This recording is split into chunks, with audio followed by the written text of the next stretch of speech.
I'm Solène from KnitPose, and today I will demonstrate how to do a P3so, which stands for past third stitch over, followed by a knit one, yarn over, knit one. So I have done one already here, and as you can see, it creates this very pretty fabric with the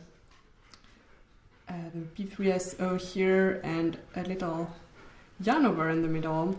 So to do this technique, so you will pass the third stitch over, so you count on your needle the third stitch, and then you grab it with your needle and pass it over the first two and off the needle. So as you can see, this is what creates the little texture here.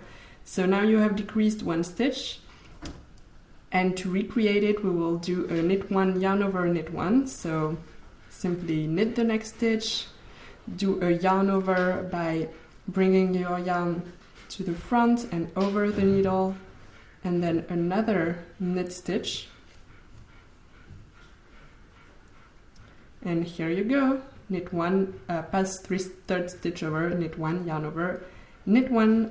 I hope that you enjoyed this video, and if you please like, subscribe, share if you did, and I'll see you on the next one.